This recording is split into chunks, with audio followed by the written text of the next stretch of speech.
This video demonstration will provide an overview of the steps required to use a Nikon Eclipse 55i compound microscope equipped with the fluorescent module.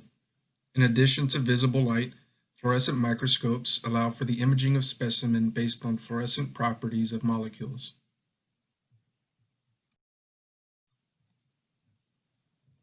For this exercise, you will need specimen slides, immersion oil for high-powered objectives, a USB drive, and a fluorescent microscope. This module is divided into 3 parts.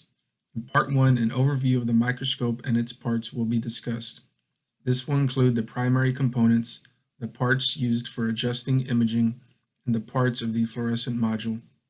Part 2 will include general instructions for using the Brightfield and fluorescent modes to visualize a slide specimen and the steps for capturing digital images.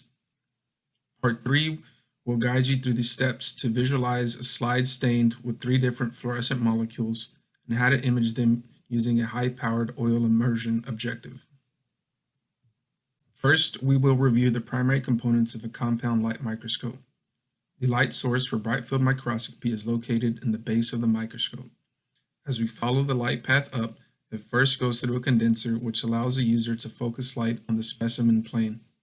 A microscope may contain a number of these diaphragm components to allow a user to manipulate the intensity and focus of light. Once past the condenser, the light travels up through the specimen slide held in place on the microscope stage. The revolving nose piece will contain a number of objectives to allow for progressively higher magnification viewing. The nose piece of a compound microscope holds low, mid, and high magnification objectives, which are commonly 4x, 40x, and 100x. Together with the 10x objective and the eyepiece, they allow the user 40x, 400x, and 1000x total magnification. Now let us look at the parts that allow us to make image adjustments when viewing a specimen. One of the eyepiece tubes will contain a diopter adjustment ring which allows a user to compensate for differences in their eyes. Below the eyepiece, the optical path switch allows the user to change the light path to the camera instead of the eyepiece. The aperture diaphragm works in concert with the condenser. Adjustments here affect image resolution, contrast, depth of field, and brightness.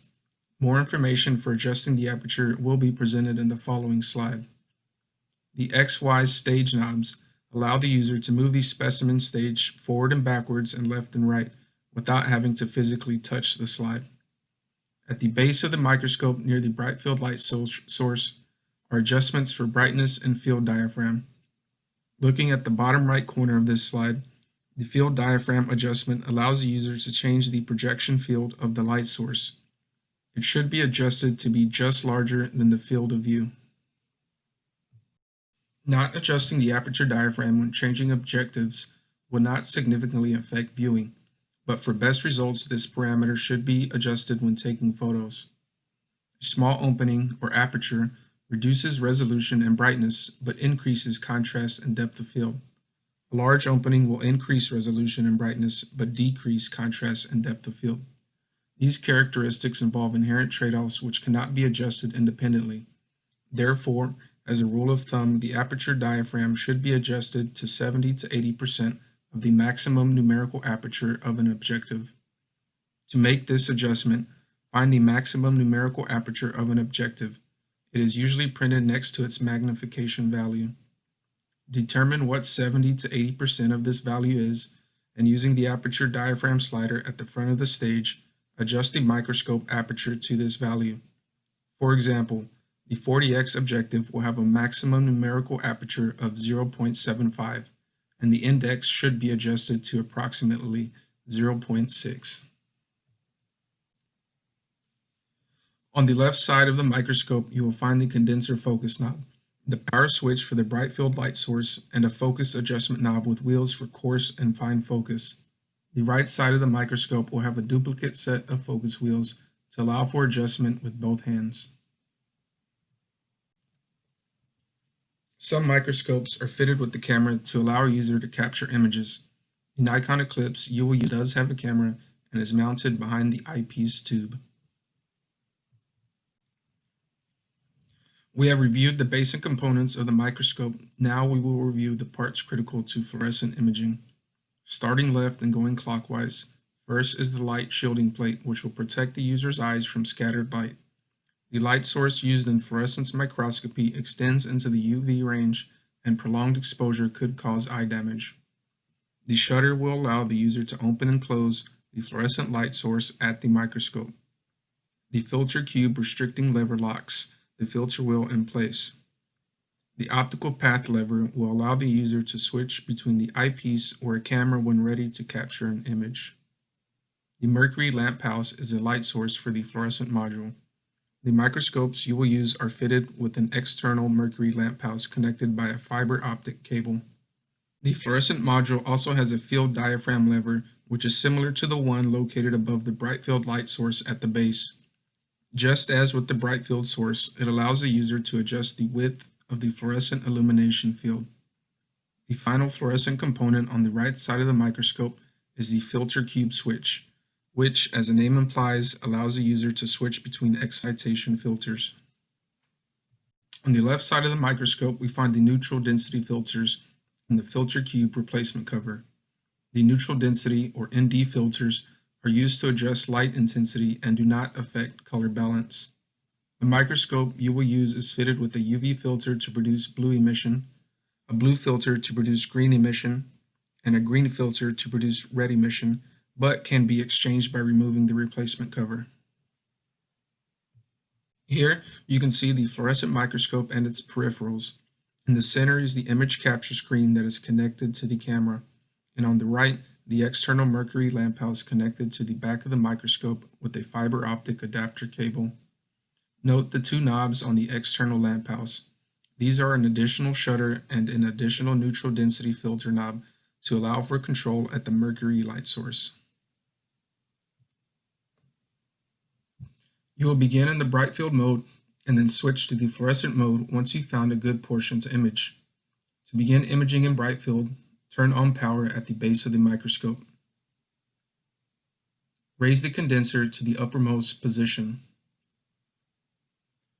Fully open both field and aperture diaphragms. Turn the nosepiece to the lowest magnification objective, either 4x or 10x. Use the adjustment ring on the nosepiece to rotate objectives. Handling the objectives directly could cause them to loosen and possibly damage the threading. With the stage in its lowest position, place the specimen into the holder. Using the XY knobs, move the portion of the specimen to be viewed into the optical path. Adjust the focus.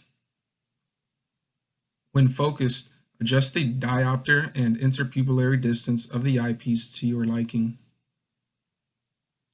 Focus and center the condenser using the condenser focus knob and centering screws. Switch to the desired objective and view the specimen. Remember to adjust the aperture diaphragm each time you change objectives.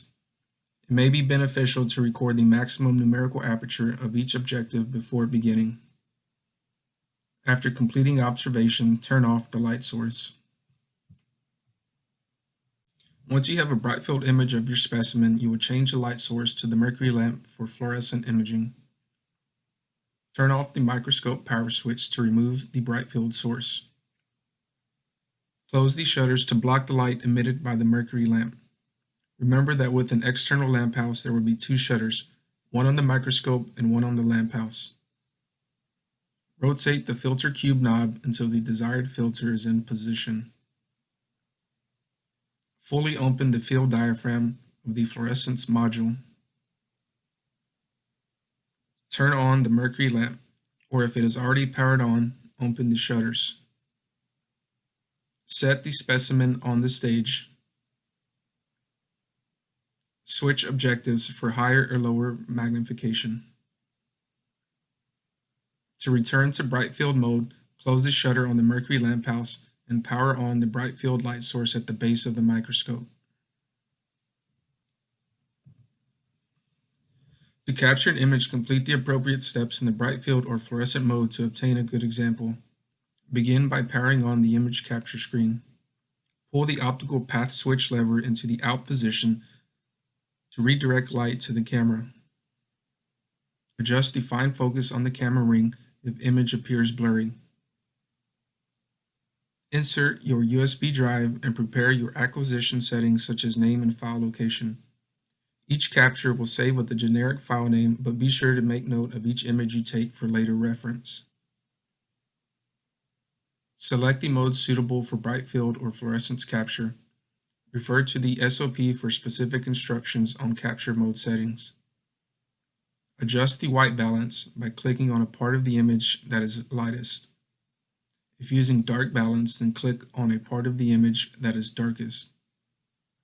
Capture your images by focusing on the specimen, adjusting for brightness and exposure compensation, and clicking the capture button.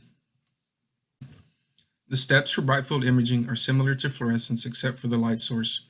For this reason, only the steps for fluorescence imaging will be demonstrated. To image your slide, begin by placing the specimen on the microscope stage. Follow the steps in your SOP to adjust condenser and diaphragms. Power on the mercury light source and open the lamp house shutter. Check that the microscope shutter is closed until needed. Set the neutral density filter on the external lamp house to 4. Do not apply any neutral density filters on the microscope. Those should remain in the out position. Rotate the filter cube to the appropriate position. There will be one blank position with no filter, one UV filter, one blue filter, and one green filter. Open the shutter on the microscope and bring your specimen into focus using the lowest magnification objective. You may rotate up to higher magnifications once a suitable example has been located at lower magnification. The highest powered objective magnifies at 100x or 1000x total, but you must use immersion oil on the slide to focus light through the objective. To use an immersion oil objective, first close the fluorescent shutter on the microscope and rotate the nosepiece to an empty position. This will allow you to remove the specimen slide without having to lower the stage and refocus the image to the appropriate focal plane.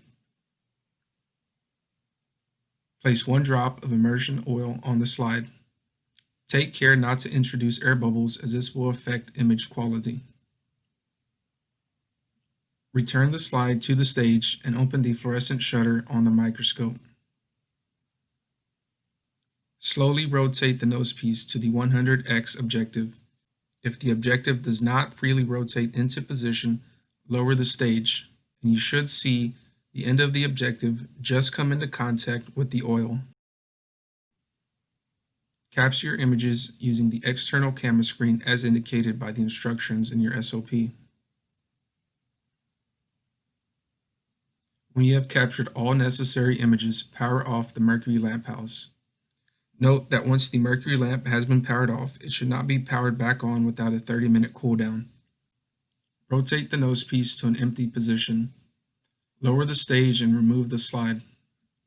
Using a methanol-soaked lens paper, wipe the 100x objective clean of any residual immersion oil. Do not use a chem wipe as they can scratch the objective.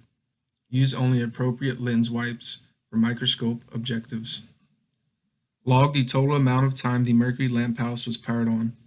It is important to log this information as mercury lamps used past their recommended lifetimes may burst, causing the release of mercury into the laboratory environment. For each specimen slide, you should obtain at least one Brightfield image and up to 3 fluorescent images, one for each corresponding filter channel. The fluorescent images may be merged to appear as a single image.